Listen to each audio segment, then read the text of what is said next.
Kuji-In. Kuji-In. Ku is 9. 9.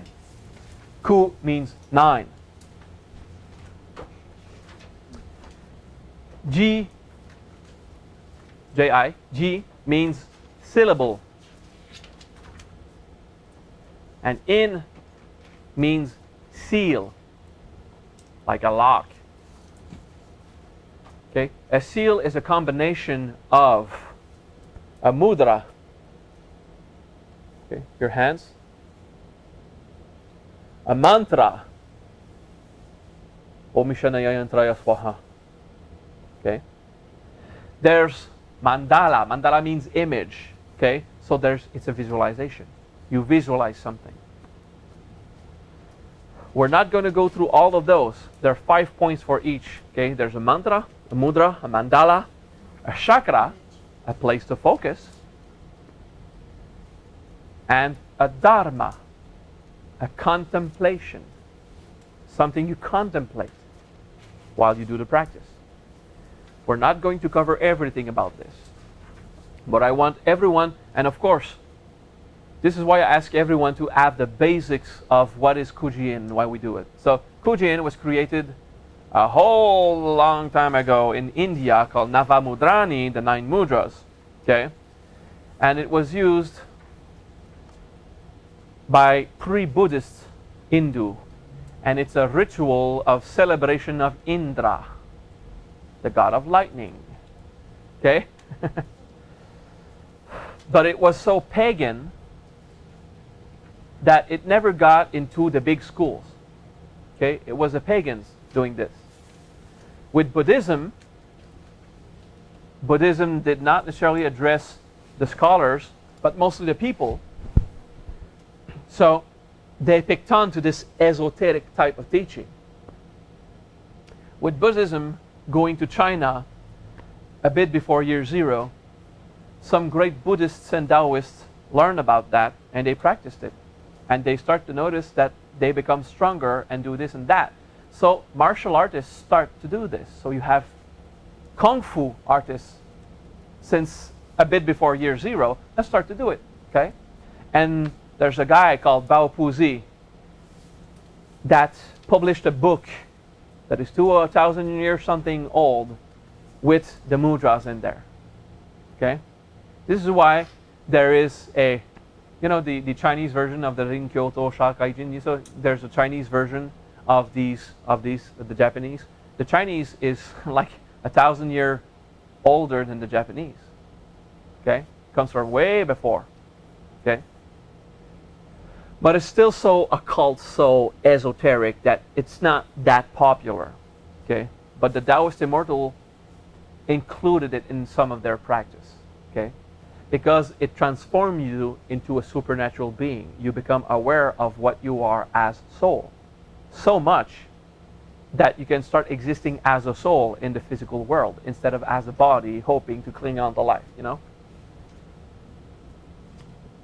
Eventually it got to Japan with Buddhism and esoteric Buddhism and the Tendai tradition and the Shinong. They got that. And the Shinto people loved it. The Shinto was the original Japanese guys' tradition, okay?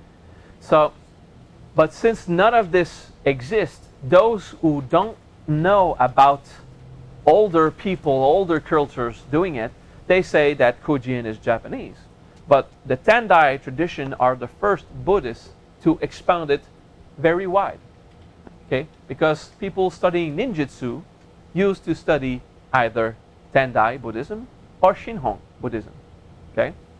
So this is why people, the ninjas in the 1980s, cutting straight in the air and symbols and doing majutsu. Okay?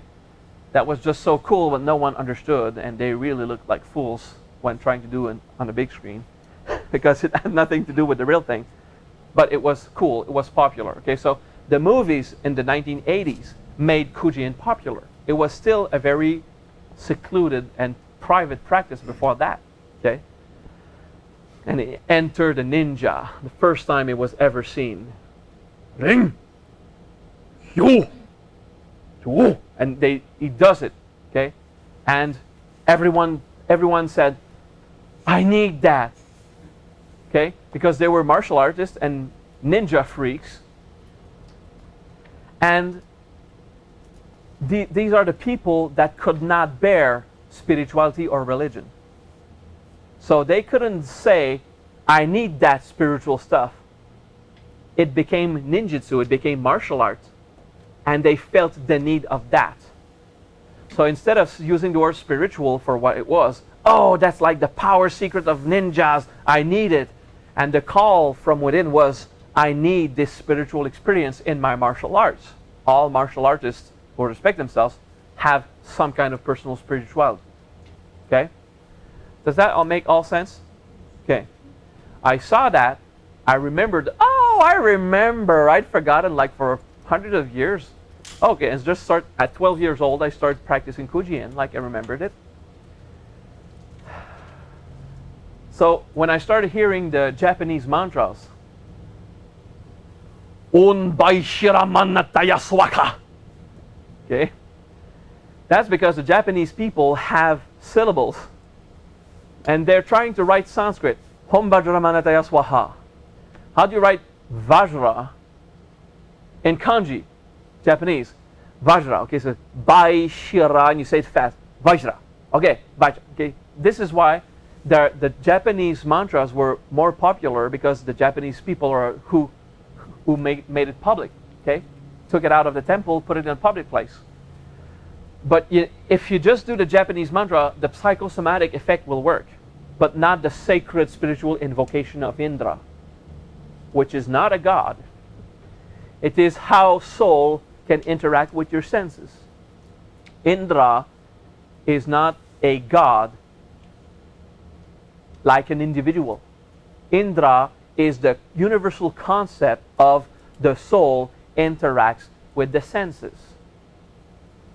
And in Sanskrit, Indrayas are the senses.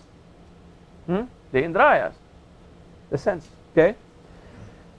And it all invokes Vajra. Well, not all, but it's based on Vajra.